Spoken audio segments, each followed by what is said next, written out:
there, Cornish Chris here. Thank you so much again for subscribing to my channel and tuning in every week when I upload my videos. I'm getting towards the end of my Scottish salmon fishing adventure and my first proper season as a salmon fisherman. I have learnt an incredible amount of facts and skills and a lot of understanding and knowledge, and unfortunately through not catching very much. But I have gained a lot. I've also gained a beard, which I'm enjoying growing. Now, I thought it would be a really good idea for other beginners or other people who are just starting into salmon fishing that maybe you might want to understand the type of gear that I've chosen to invest in, which has not cost me a lot of money. I think that's the most important thing. You could spend thousands and thousands of pounds on all the best top quality gear, but what I'm telling you is that you don't actually have to. You can spend small amounts of money, probably even smaller than what I've paid, but still have a fantastic time and still get to love this amazing sport. So the first most important item has to be, in my opinion, your rod. So I'm using an Shakespeare Oracle 2 Scandi rod. It's 14'9". Obviously this is just the butt section, okay, and this is a 10 weight line, and it has a very secure reel seat and reel holder, which I couldn't even get off. Okay, lovely cork handle, really good for double-handed casting. Very nice blanks, connects really well, and I would heartily recommend Shakespeare. Now, the Shakespeare Oracle Scandi rod cost me £136. Not bad price at all. I understand that the model that I've bought has been phased out, but it's going to be around about £150 to £170 for your rod. Now, this is a 4-piece rod, and it comes in this very cool rod tube, okay, which they all should come in, and paired that with a Shakespeare Oracle 2 reel. In actual fact, it came with the rod as part of a package. Now, on this I've put Rio products. I'm a Rio man when it comes to fly lines. I've had Rio on all of my my trout rods and all the other types of rods that I've gone fishing with, and so I've gone for Rio again. Okay, I firmly believe that you could spend a smaller amount of money on your rod, but really invest in the line, because the lines will last you a long time, and they do have a lot more opportunities for wear than maybe the rod does. So I have loaded this with, first of all, a Rio Scandi shooting tip, okay, to suit the rod. Behind that I've got a Rio Slickshooter running line. It's 115 yards. After that I've got, you can get this anywhere, this is a profile backing line, £20, breaking strain, fluorescent orange. You know, it does the job, it does what you need it to do. And then also on the point, I'm using, the only time I stray away from Rio products is I'm using these Airflo products, which are polyleaders. Okay, this one here is a salmon and steelhead 10 foot, so you'll need a polyleader tip. Okay, and then when you do your cast, this is the thing that takes the fly down in the water if you're using a floating line. I've got this clear hover, which I haven't used yet this season because it's not been low enough, and then I've got here a super fast.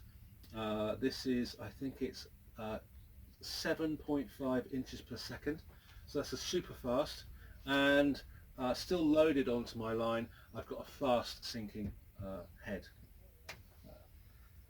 I'm also using, back to Rio again, one of my favourite types of products. This is the Rio Powerflex Tippet. They're £30 breaking strain.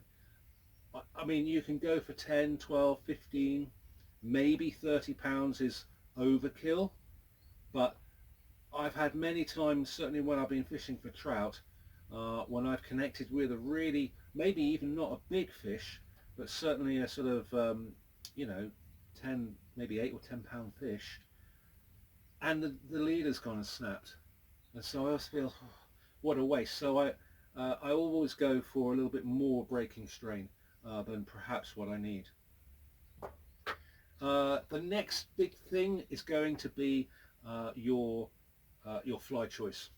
Now, I really didn't know a lot about flies, and to be fair, I still don't know a lot about flies.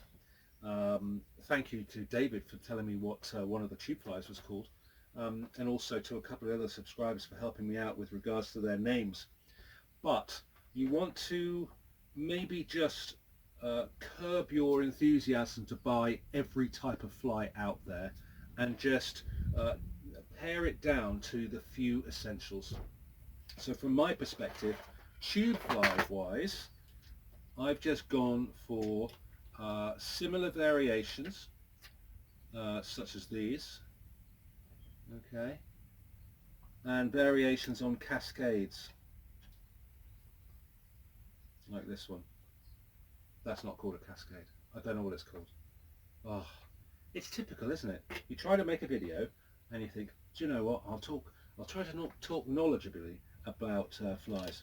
Anyway, there's a photograph on the start of this video. It tells about all the different flies that I've got in my tube box. Okay, so you only need maybe, what's that, a dozen? And then from the point of view of dressed flies, well, there are quite a healthy selection of dressed flies in my bigger fly box.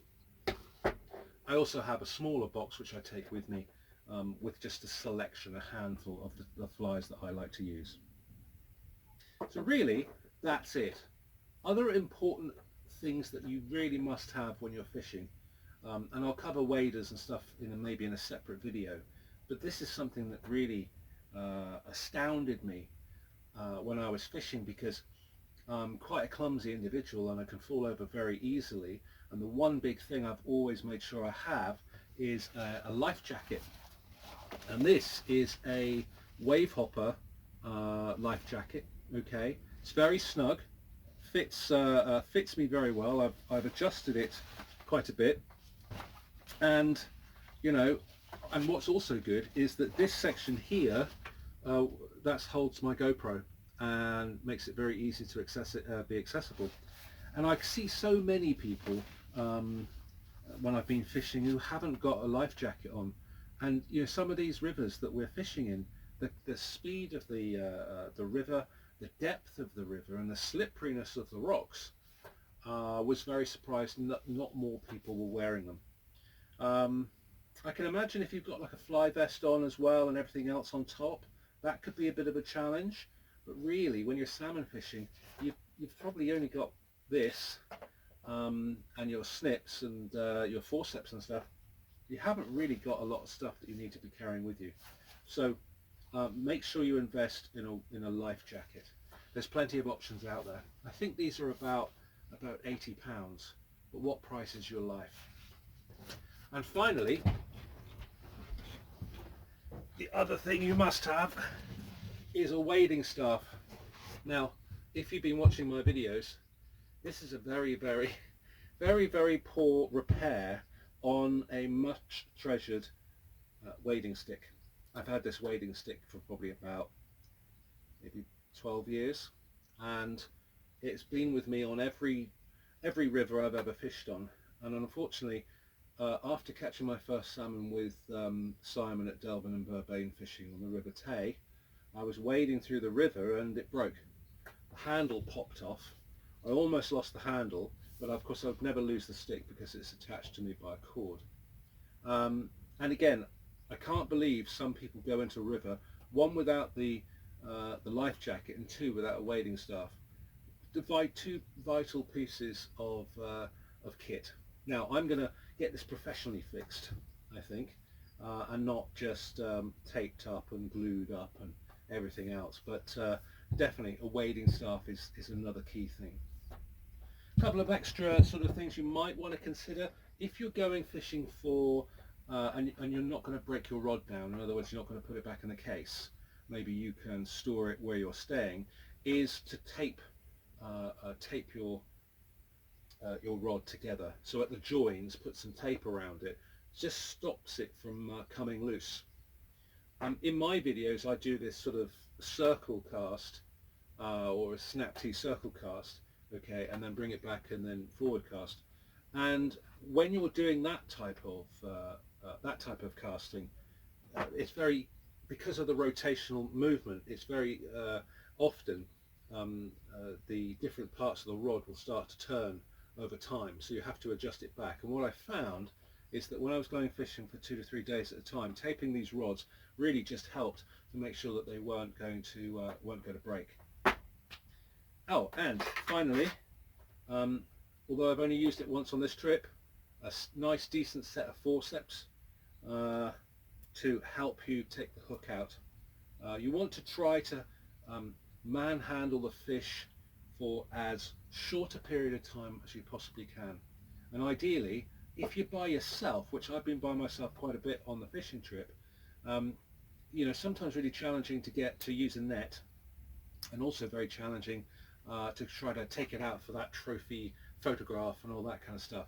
I would much rather just unhook it, try and take a picture of it in the net and send it back on its way, rather than sort of taking it out and parading it and, you know, taking it out of its natural environment. So yeah, a forceps or something like that, you know, to help you get the hook out is a good plan.